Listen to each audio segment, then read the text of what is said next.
Halo, salam edukasi dan literasi hukum. Pada kesempatan ini, saya tertarik untuk membahas tentang gugatan yang diajukan oleh seorang pengacara dari Kenya, Afrika, tentang penyaliban Yesus Kristus yang dinilai tidak adil. Nama pengacara itu adalah Dola Indis. Ia 2 kali mengajukan gugatan. Pertama tahun 2007, ia mengajukan gugatan ke pengadilan di Kenya. Kemudian pengadilan Kenya menolak gugatannya dengan alasan ini bukan yurisdiksi mereka, bukan kompetensi mereka. Ini di luar kewenangan mereka.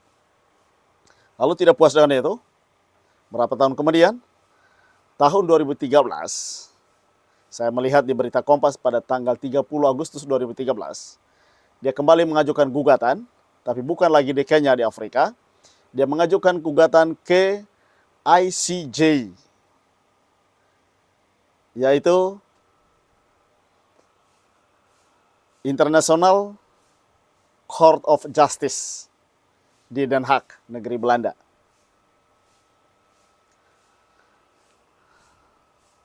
Dua negara menjadi subjek hukumnya, yakni Italia, negara modern sekarang, yang dulunya Kekaisaran Romawi, dan Israel, negara modern sekarang, dulunya bangsa Yahudi. Dengan para tergugatnya, satu, Kaisar Romawi yang bertugas menjabat kala itu. Yang kedua, Gubernur Pontius Pilatus yang bertugas di Yerusalem kala itu. Yang ketiga, Raja Herodes, Raja Israel kala itu, dan tua-tua Yahudi. Ya, isi gugatannya adalah dia menggugat terkait dengan proses peradilan terhadap Yesus, penyaliban dan hukuman mati yang dijatuhkan kepada Yesus yang dinilai sangat tidak adil, mencederai hukum, dan melanggar hak asasi manusia. Nah, menarik, gugatan dia setelah diterima oleh ICJ di Den Haag, mereka segera membentuk panel awal waktu itu untuk melakukan pemeriksaan terhadap berkas perkara. Tetapi salah satu jubir mereka menyampaikan bahwa perkara itu tidak bisa dilanjutkan, diproses, karena bukan yurisdiksi mereka. Ya, karena memang dia salah mengajukan gugatan. Dia menggugatnya ke ICJ, International Court of Justice. Kenapa salah?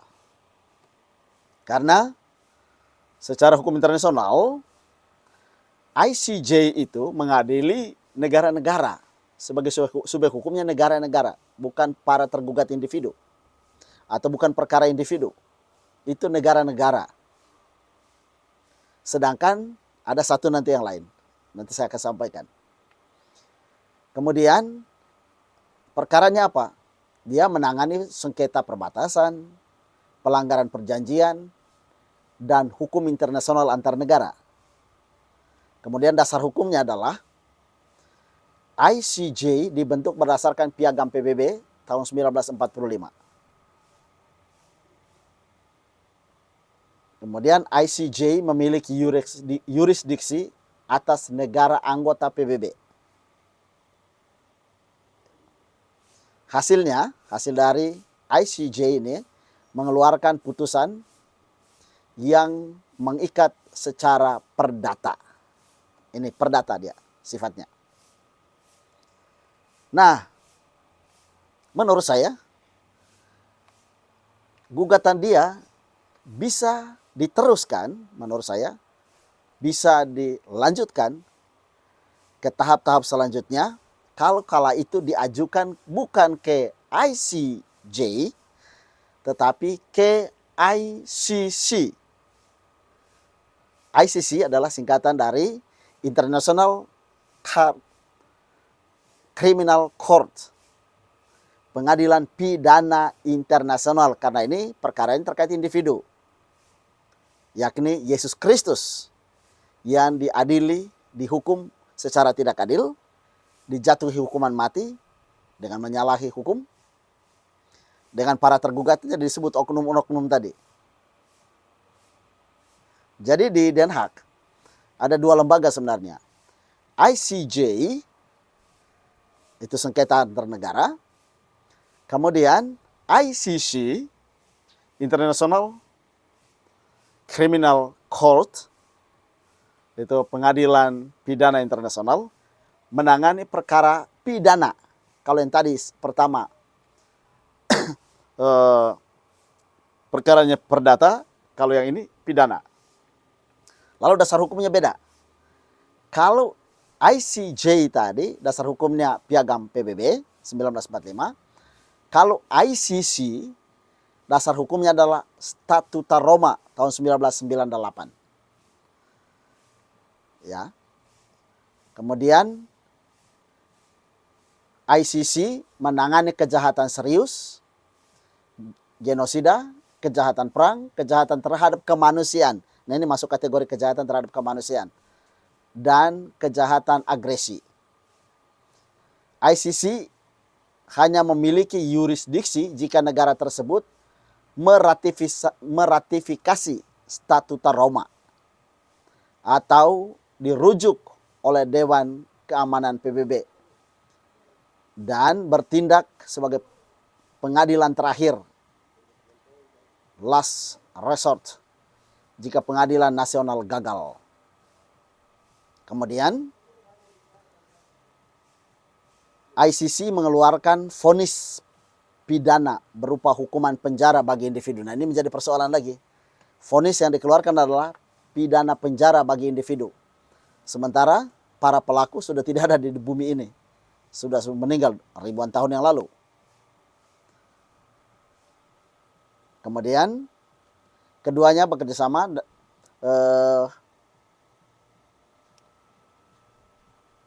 Nah, terkait dengan itu, hasil akhir tadi dari yang ICJ adalah perdata. Kalau ICC mengeluarkan vonis pidana berupa hukuman penjara, itu hasil akhirnya pidana. Ya, begitu. Jadi mungkin menarik bila perkara ini mau diajukan lagi, tetap diajukan di pengadilan internasional di Den Haag, tetapi bukan ke ICJ, tetapi ke ICC, International Criminal Court, pengadilan pidana internasional. Itu mungkin bisa diproses. Tapi kesulitan selanjutnya adalah siapa yang mau diadili. Sementara para pelakunya sudah tidak ada semua. Saksi juga tidak ada. Sementara dalam pengurus perkara, pelakunya harus ada, saksi juga harus ada. Juga barang bukti ada. Barang bukti ya, bukti historis mungkin ada, paling bukti Alkitabiah. Oke? Itu ulasan singkat terkait dengan diskursus terkait dengan gugatan yang diajukan oleh pengacara dari Kenya, Afrika tentang penyalipan Yesus yang dinilai tidak adil. Lalu tentang pengadilan internasional di Den Haag, puji Tuhan, tahun 2013 sebelum pengacara ini mengajukan gugatan ke sana, saya sempat mampir di sana sekitar bulan Januari atau Februari tahun 2013. Waktu itu saya pergi bertemu direktur salah satu NGO di Den Haag, Pak Victor Scheffer, direktur dari Justitia et Pax Nederland di Den Haag. Oke, maaf videonya agak panjang.